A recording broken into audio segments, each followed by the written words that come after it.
وإذ تم السماح لعناصر المخابرات المصرية بالتدخل في شأننا الداخلي وإشرافها على أحداث 25 جويلية 2021 والتي تورط فيها مجموعة من الخونة الذين هم عار على مؤسستنا العسكرية.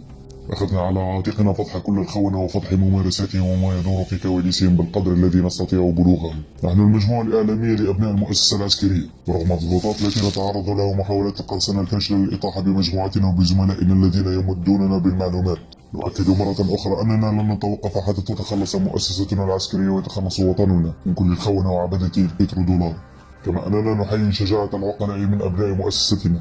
وأصحاب صوت العقل الذين اختاروا التحرك حتى وإن كان ذلك متأخرا. صوت العقل ظهر أمس في لقاء جمع أحد جنرالات جيشنا والذين تحفظوا عن ذكر اسمه بالمدعو راشد الغنوشي في أحد مكاتب وكالة العامة للاستخبارات في ثكنة مفتاح سعد الله بباب سعدون، حيث أنه وخلافا لما تم تداوله فإن راشد الغنوشي تم نقله من سجن المرنجية إلى مقر الاستخبارات بطلب منها، ثم تم نقله بعد ذلك إلى فرقة مكافحة الإرهاب في ثكنة لاوين، وذلك لبحثه في قضية تقدم بها ضده نقابي أمني والتي كانت مجرد غطاء عن اللقاء وما دار فيه. نحن أبناء المؤسسة العسكرية اطلعنا على ما دار في اللقاء مع راشد الغنوشي والذي دام مدة ساعة كاملة. النقاش تطرق إلى التطورات المتغيرات الوطنية والدولية والإقليمية بالإضافة إلى التوازنات في المنطقة، حيث طلبت قيادتنا العسكرية من الغنوشي إلغاء قرار إضراب الجوع الذي اتخذه وحذرته من خطورة ذلك على صحته وخطورة ذلك على الاستقرار في تونس إذا ما تسبب الإضراب في وفاته.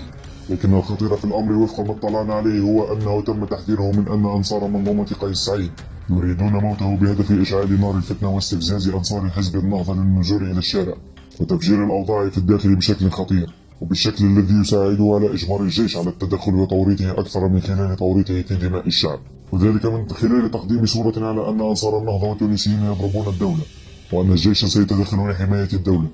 بعد أن تقوم قوات الأمن باللمسات الأخيرة من خلال افتعال عملية إطلاق نار وتصوير الأمر على أنه إرهاب من النهضة، وهي نفس الطريقة التي جرت في مصر خلال فض اعتصام رابعة العدوية، وهو ما حذرنا منه نحن أبناء المؤسسة العسكرية مرارا حين نبهنا من الدور الذي يقوم به ضباط المصريون الذين يدفعون نحو إنهاء الوضع بشكل دموي وبشكل نهائي. تم نقاشه مع المدعو راشد الغنوشي يتقاطع مع تقارير تشير إلى أن الخونة في المؤسسة العسكرية يدفعون نحو ذلك أيضا لتوريط الجيش بالكامل وضمان عدم وجود أصوات معارضة لهم داخل مؤسستنا العسكرية خاصة، وأنه من المتوقع بحسب التقارير الاستخباراتية حدوث انفجار اجتماعي في أي لحظة، وهو ما يمثل تهديدا للخونة الذين يريدون جر الجيش للصدام مع الشعب وتوريطه في الدم خدمة للسلطة وخدمة لهم باعتبارهم مستفيدين من الوضع الحالي. نحن أبناء المؤسسة العسكرية نشيد بالاستفاق الوطني لضباطنا الأحرار الذين قرروا الخروج عن صمتهم وفتح ما يتم الإعداد له من فوضى، حيث أن موقفهم هذا ليس من فراغ بل بسبب ترتيبات جديدة يتم دراستها